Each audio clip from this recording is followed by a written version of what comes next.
The nature of our origin is important to who and what we are. This is because from a biblical perspective we are special creations of God. We were created for a purpose. From a purely naturalistic and evolutionary perspective, we are nothing but cosmic accidents without any purpose whatsoever. So, the question of origins gets at the heart of who and what we are. Are we special creatures created for a purpose, or just cosmic accidents? The difference between these two makes for a big distinction. Biblical creation is based on the history in the Bible. That history includes creation around 6,000 years ago and a global flood around 4,500 years ago. Both of these would have been supernatural acts of God, so any effort to explain the world around us by purely naturalistic means would result in age estimates that are many times larger than they really are. This is the primary problem when it comes to dating what we see on this planet. The fact is that the Big Bang to Man evolutionary story is fundamentally atheistic.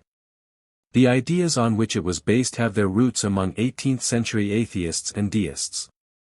Modern ideas about universal common descent evolution, in particular, predate Charles Darwin and was being discussed by atheists including Charles Darwin's grandfather Erasmus Darwin. In fact, Charles Darwin got his ideas about universal common descent from reading his grandfather's writings. You do not even have to look that far back to see the atheistic influence in this story. All you have to do is look at the reaction to intelligent design, or any suggestion of intelligent involvement in the process. Proponents of the Big Bang to Man evolutionary story like to stress that there was no planning involved but that everything we see is just a result of unintelligent totally naturalistic forces.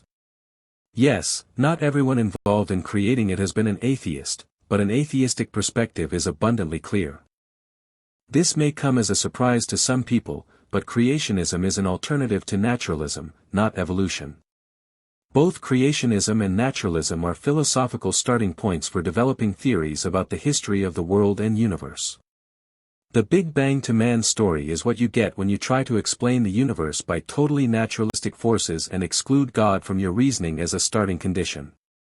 Biblical creation on the other hand not only allows for the consideration of God but requires God as an integral part of it.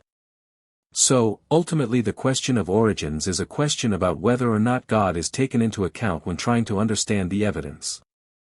There are several reasons why all this matters.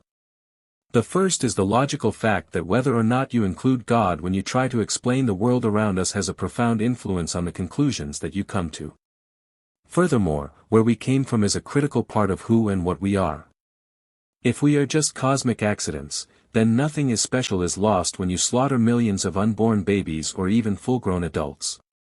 However, if the biblical account of our origin is true, then we are created in the image of God, and we are special indeed, and the slaughtering of our fellow human beings is a crime against God. Finally, Jesus himself spoke of both the creation and the Genesis flood as real history. So, the very credibility of Jesus Christ is at stake in this issue. There is no room for compromise, either God created the world, or the world created itself. Which position you take affects how you see the world around us and the very evidence you are studying.